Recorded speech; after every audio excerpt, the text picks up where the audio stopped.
remix. To copy, transform, and combine existing materials to produce something new. Remixing is everywhere you look. TikTok is remixing. You do your version of dance moves, you lip sync to someone else's audio,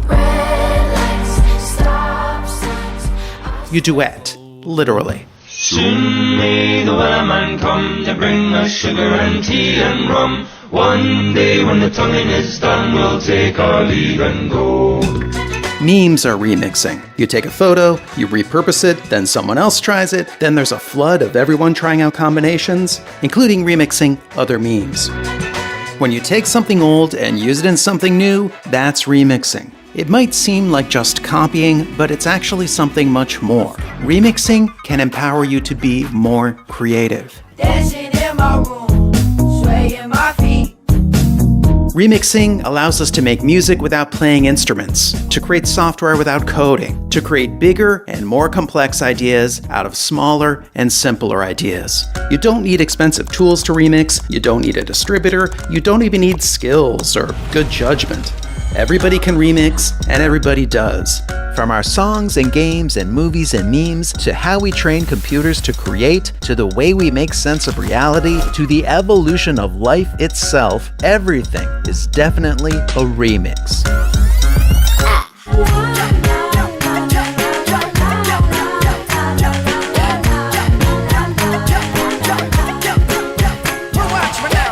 To explain, let's start in the Bronx in 1972.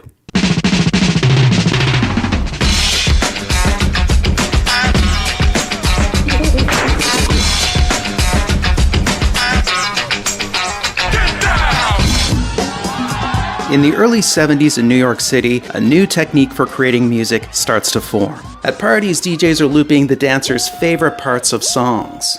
So he plays the same record on 2 decks. While the get down plays on 1, he cues the same part on 2. An early pioneer is DJ Kool Herc, who extends instrumental breaks by switching back and forth between 2 copies of the same record. And he has partners, MCs, who sometimes speak rhythmically over these beats, just like many black entertainers have been doing for a long time. Boom, rap music is born and starts to grow. And in the last few decades of the 20th century, it will transform popular music and the popular imagination. Sylvia Robinson spots this new trend and assembles a team to record an actual rap song. She creates a group called the Sugar Hill Gang. They copy the rhythm from Chic's Good Times and score rap's first hit, Rapper's Delight. What you hear is not a test, I'm rapping to the beat. And me, the groove, and my friends are gonna try to move your feet. Grandmaster Flash takes Kool Herc's simple idea, refines it, and turns it into a new art. He records the first music created with turntables. This technique of taking old bits of music and using it in new music becomes known as sampling. At first, rap samples are mostly R&B, soul, and funk, lots of James Brown. But soon, artists are sampling different sorts of music, like rock. Run DMC and producer Rick Rubin sample the Knack's My Sharona in It's Tricky. It's tricky to rock around, that's right, on time is tricky. A Tribe Called Quest uses the bass line from Lou Reed's Walk on the Wild Side in Can I Kick It? Can I kick it? Yes, you can. Can I kick it? Yes, you can. Can I kick it? The sampling gets more and more eclectic and more complex. Public Enemy uses non-musical sounds, speeches, sound effects, noise. And the Beastie Boys and producers the Dust Brothers unite hundreds of samples in their album Paul's Boutique.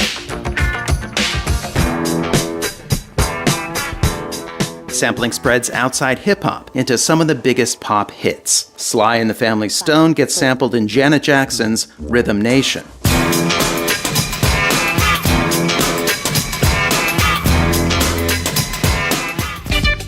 A riff by Tom Tom Club is used in Mariah Carey's Fantasy.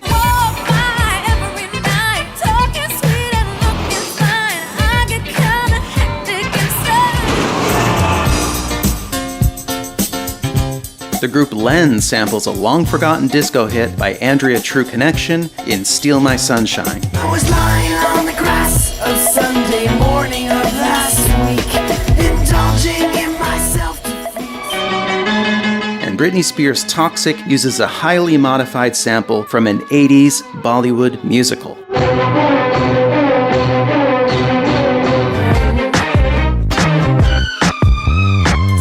But one of the most famous and least recognizable samples in pop is in Daft Punk's One More Time, which slices up a song by Eddie Johns.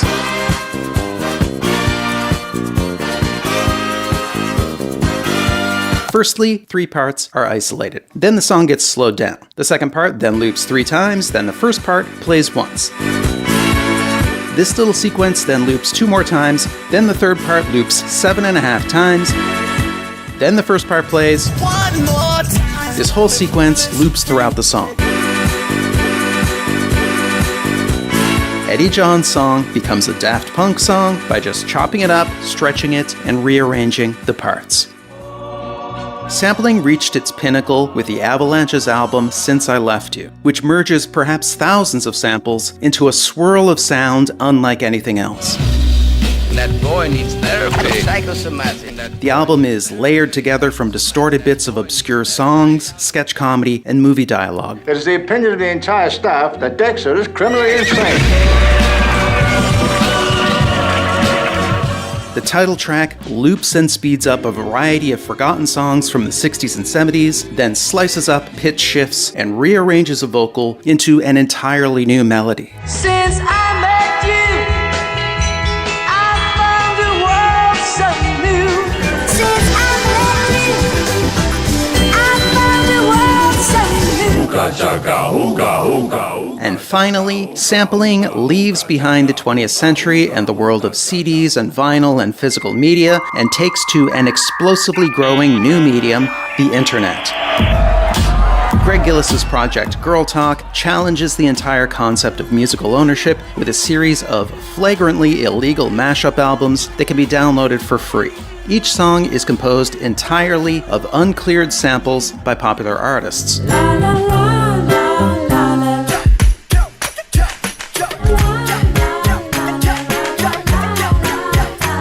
Hip-hop began at block parties in the Bronx and grew to dominate popular music, and along with it, so did sampling and so did remixing. Remixing is now a core element of music.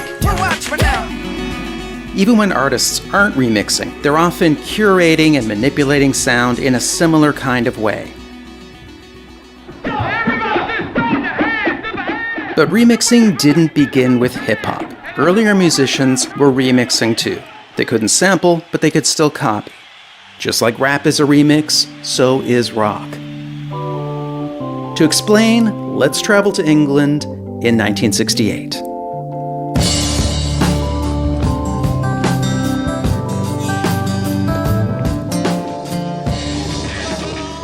After the breakup of the band The Yardbirds, their virtuoso guitarist, Jimmy Page, starts a new group. He recruits John Paul Jones, Robert Plant, and John Bonham to form Led Zeppelin. They play a new kind of incredibly loud electric blues, and within just a few years, they're the biggest band on the planet. And yet, Led Zeppelin are dogged by controversy. Many critics and peers label them as rip-offs. The case goes like this. Dazed and Confused features different lyrics, but is clearly an uncredited cover of the same titled song by Jake Holmes. Holmes files suit over 40 years later in 2010. A settlement is reached, and Holmes' name is finally added to the credits. Been dazed and confused for so long, it's not true. I'm dazed and confused, hanging on by a thread.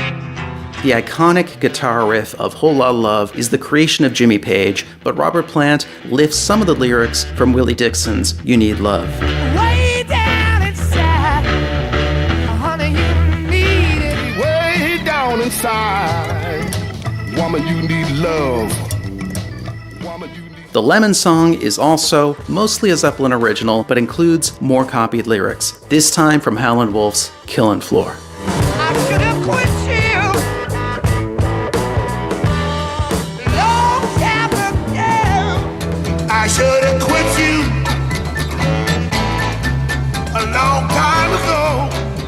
most famous example is Zeppelin's biggest hit, Stairway to Heaven, the opening of which resembles Spirit's Taurus.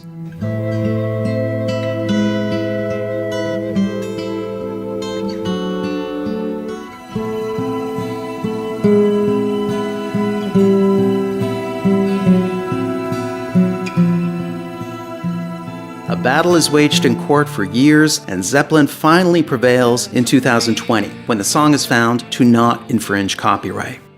Zeppelin toured with Spirit in 1968, 3 years before Stairway was released. In his sworn testimony, Jimmy Page claims he never heard Taurus before writing Stairway. Led Zeppelin made mistakes, but they were also just doing what artists do. Copying from others, transforming these ideas, and combining them with other ideas. Hip-hop artists were doing the same thing a decade later, and they too would sometimes get in trouble for failing to credit other artists. Hip-hop artists would sample actual recordings, while rock artists would recreate melodies, chords, arrangements, and more. Chic's Good Times, one of the early major hip-hop samples, was itself synthesized from various influences throughout culture, like the funk and jazz of the 70s and the glamorous, sophisticated aesthetic of Roxy music. Jump up, bubble up, what's in store? Love is the drug and I need to score. Good Times' famous bass line was inspired by the one from Kool and the Gang's Hollywood Swingin'.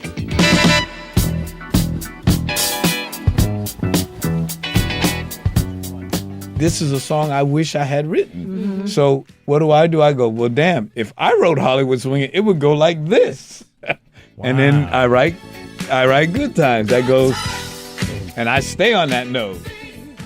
Good Times, like every other song, remixes the musical ideas of others. It was once rare for musicians to admit they copy, but it's become common. Like Dave Grohl has spoken openly about copying beats from disco bands when he was the drummer in Nirvana. I pulled so much stuff from the Gap Band and Cameo and Tony Thompson on every one of those songs. All that. That's old. It's old disco. That's all it is. And when a controversy emerged over Olivia Rodrigo's song Brutal, perhaps copying an Elvis Costello riff, Costello said this was fine, and he did it too. It's how rock and roll works. You take the broken pieces of another thrill and make a brand new toy. Musician and DJ Questlove has said that the DNA of every song lies in another song. All creative ideas are derivative of another. But past musicians have certainly known this as well. The folk singer Odetta refused to condemn Bob Dylan for copying from her, and instead said this copying is a form of tradition. Because he stole liberally. No. We call it folk music. We call it, what do we call it? We don't call it stealing. Appropriation? Well, we could, but we don't. It is passing on the folk tradition. That influence was just like a key that opened up something that was of his own stuff. So I can't even take credit for that. I can't take credit for how he heard something. All musicians are connected. And these connections cross continents and oceans and decades and centuries. They transcend the barriers that divide people and even unite the living and the dead, whose creativity lives on through us. When we create, we often seem alone, but we are in fact together. And yet, copying is complicated. One of the most boring things about popular culture is all the relentless copying. There's very clearly many bad ways to copy. And that's where we're headed in part 2.